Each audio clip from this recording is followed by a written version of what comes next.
Querer é poder. O triunfo é, em grande parte, uma questão de ajustamento do indivíduo ao ambiente da vida, sempre variado e em contínua transformação, num espírito de harmonia e equilíbrio. A harmonia é baseada na compreensão das forças que constituem o ambiente de cada um. Assim sendo, este curso é, na realidade, um projeto, uma planta que pode conduzir diretamente ao triunfo, porque ajuda a pessoa que o segue a interpretar, compreender e tirar o máximo dessas forças que rodeiam a vida. Do ponto de vista de diversão, o curso da Lei do Triunfo não poderá de certo competir com algumas das publicações do gênero Snap History, que se encontram à venda nas bancas de jornais. O curso foi criado e organizado para pessoa de espírito sério, que dedica pelo menos uma parte do seu tempo a essa questão de vencer na vida. Os homens e mulheres que alcançaram maiores sucessos na vida tiveram que corrigir certos pontos fracos na sua personalidade, antes de trilhar a estrada do triunfo. As mais destacadas dentre as fraquezas que se interpõem entre as pessoas e o triunfo são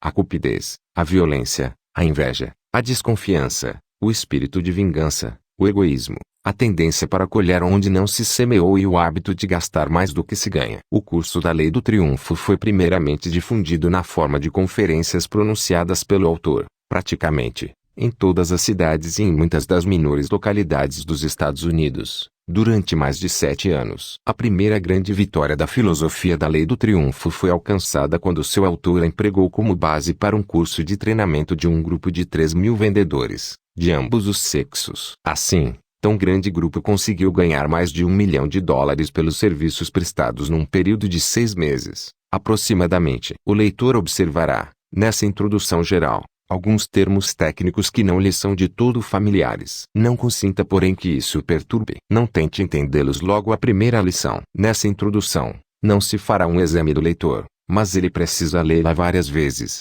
pois obterá, a cada leitura, um pensamento ou uma ideia. Encontra-se aí a descrição de uma lei de psicologia recentemente descoberta, e que é o alicerce de todas as realizações pessoais. A esta lei o autor deu o nome de Mastermind, o que significa um espírito que se desenvolve por meio da cooperação harmoniosa entre duas ou mais pessoas, que se aliam com o objetivo de realizar uma determinada missão. É a personalidade dos empregados que determina o grau de sucesso que o negócio irá alcançar. Modifiquemos essa personalidade tornando-a mais agradável, e os negócios florescerão. Em qualquer das grandes cidades dos Estados Unidos é possível comprar artigos do mesmo gênero, pelos mesmos preços, em dezenas de estabelecimentos. Entretanto, sempre se encontrará uma loja que faz mais negócios do que as outras. A razão disso é que à frente desse estabelecimento há um homem ou homens que cuidam seriamente da personalidade dos seus empregados que vão entrar em contato com o público. O objetivo principal de cada um, na vida, é conseguir sucesso. O triunfo, tal como é estudado no curso da Lei do Triunfo, consiste na realização de um objetivo principal definido, sem violação dos direitos alheios. Seja qual for o nosso objetivo, na vida, nós o conseguiremos com muito menos dificuldade depois que tivermos aprendido a desenvolver uma personalidade agradável, e também a arte delicada de aliar-se com os outros para um determinado empreendimento, sem os atritos nem a inveja que levam milhões de pessoas à miséria, necessidade e fracasso, todos os anos. Sem poder, não se pode alcançar grandes triunfos na vida e ninguém gozará de poder sem personalidade suficiente para influenciar pessoas à cooperação num espírito de harmonia. Lição por lição. O sumário que vamos apresentar agora encerra o que se pode esperar obter com as 15 leis do triunfo. 1. Um objetivo principal definido. Ensinará a maneira de economizar os esforços desperdiçados pela maioria das pessoas que vivem eternamente procurando encontrar a sua verdadeira ocupação na vida. Essa lição mostrará como se podem abandonar para sempre as coisas vagas e fixar-se em qualquer objetivo definido e justo. E a confiança em si mesmo ajudará a dominar os 6 temores básicos que constituem um tormento para a vida de todas as pessoas: o medo da pobreza, o medo da doença, o medo da velhice, o medo da crítica, o medo de perder o amor de alguém e o medo da morte. 111. O hábito de economizar ensinará a maneira de distribuir sistematicamente os rendimentos, a fim de que seja possível acumular uma percentagem, formando-se assim uma das maiores fontes de poder individual que se conhece. 1v. Iniciativa e liderança mostrarão de que maneira é possível tornar-se um líder, em vez de um adepto, em qualquer campo de atividade. V. A imaginação estimulará o cérebro de tal forma que ele conceberá novas ideias para a realização do objetivo principal. Vi. O entusiasmo tornará possível infundir em todos aqueles com quem entramos em contato um grande interesse por nós e por nossas ideias. V1I. Autocontrole. É a balança com a qual controlamos o nosso entusiasmo, dirigindo-o para onde desejarmos. Vi.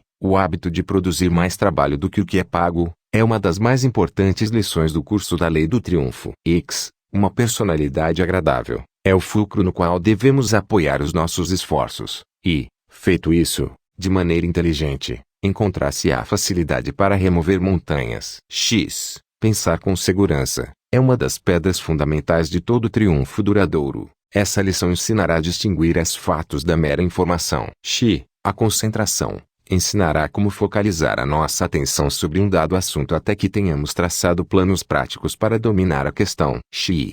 A cooperação mostrará o valor do trabalho em conjunto, em tudo o que fizermos. X. Tirar proveito dos fracassos ensinará como fazer degraus decisivos dos erros e fracassos, passados e futuros. X. A tolerância ensinará como evitar os desastrosos efeitos dos preconceitos religiosos e raciais que significam derrota para milhões de pessoas que se deixam prender nas malhas de argumentos absurdos sobre tais assuntos, que envenenam seus próprios espíritos e fecham a porta à razão e à investigação. XV. Prateando a regra de ouro, ensinará a fazer uso dessa grande lei universal de conduta humana, de tal maneira que se poderá, facilmente, conseguir a cooperação de qualquer pessoa ou grupo de pessoas. A falta de compreensão da lei sobre a qual repousa a filosofia da regra de ouro é uma das principais causas do fracasso de milhões de pessoas que permanecem na miséria, ou na pobreza, durante toda a vida. Essa lição, entretanto, nada tem a ver com religião, sob qualquer forma, ou com sectarismo, como aliás qualquer outra das lições do curso sobre a Lei do Triunfo. O propósito dessas 15 leis é desenvolver ou ajudar a organizar todo o conhecimento que o leitor possui e tudo o que adquirir para o futuro, de modo a permitir que tudo isso se transforme em força, em poder. O leitor deve também começar a transmitir as lições àqueles por quem mais se interessa, pois é fato bem conhecido que é ensinando que mais se aprende em qualquer assunto. Aqueles que tiverem filhos e filhas ainda jovens, poderão fixar tão indelevelmente as 15 leis do triunfo nos seus espíritos, a ponto de transformar inteiramente o curso da sua vida. Os chefes de família encontrariam vantagem em seguir este curso com as esposas, e isso por motivos que se tornarão claros antes de terminada a leitura da introdução. O poder é um dos 3 objetivos básicos do esforço humano. Há 2 classes de poder, a que é desenvolvida através da coordenação de leis físicas naturais, e a que nasce da organização e classificação do conhecimento. O poder que se origina do conhecimento organizado é o mais importante,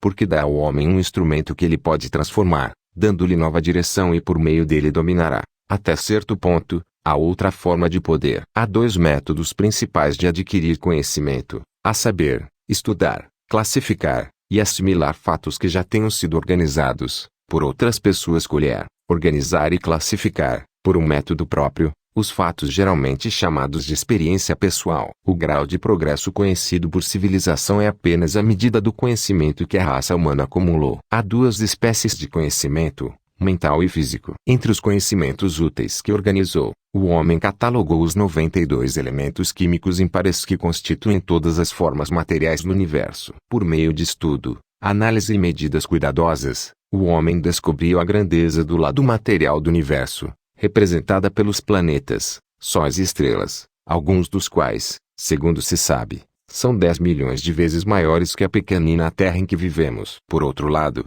o homem descobriu a pequenez das formas físicas que constituem o universo, reduzindo os mesmos 92 elementos químicos a moléculas, átomos e, finalmente, a partícula mínima, o eletrônico. Um eletrônico não pode ser visto apenas um centro de forças, consistindo num positivo ou num negativo. O eletrônico é o começo de tudo o que tem a natureza física. A molécula consiste em átomos, que são pequenas partículas invisíveis de matéria, movendo-se continuamente com uma velocidade de relâmpago exatamente de acordo com o mesmo princípio segundo o qual a Terra gira em torno do Sol. Conforme já se disse, o eletrólito nada mais é do que uma força de 2 espécies. O eletrônico é uniforme, e apenas de na classe, tamanho e natureza assim num grão de areia ou numa gota de água, duplica-se todo o princípio sobre o qual opera o universo. No mundo da matéria física, quer contemplemos a maior estrela que cintila nos céus, quer o menor grão de areia encontrado na Terra, o objeto que observamos nada mais é que uma coleção organizada de moléculas,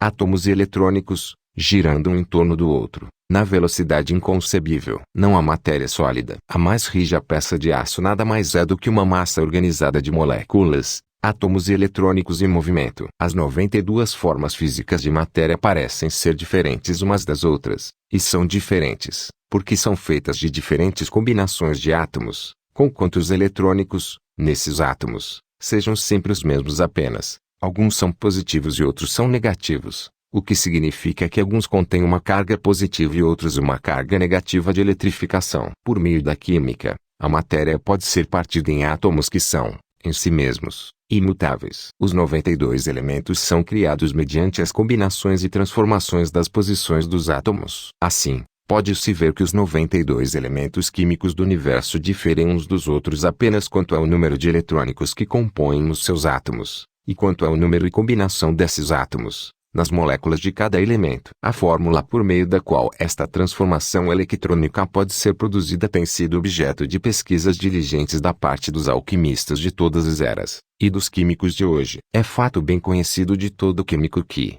literalmente, dezenas de milhões de substâncias sintéticas podem ser compostas de 4 espécies de átomos, apenas: hidrogênio, oxigênio, nitrogênio e carbono. Substâncias inteiramente diversas são produzidas, precisamente, pelas combinações das mesmas espécies de átomos, mas em diferentes proporções. Tomemos, de uma molécula de certas substâncias, um simples átomo, e elas se transformarão, de um composto necessário à vida e ao crescimento, num veneno mortal. Pode-se afirmar que o átomo é a partícula universal com que a natureza constrói todas as formas da matéria, desde o grão de areia até a maior das estrelas que cintilam no espaço. Alguns dos maiores pensadores têm julgado que o mundo em que vivemos, e toda partícula material que nele existe, tiveram início quando 2 átomos se ligaram um ao outro e durante centenas de milhões de anos de voo, através do espaço, conservaram-se em contato, acumulando outros átomos até que, passo a passo,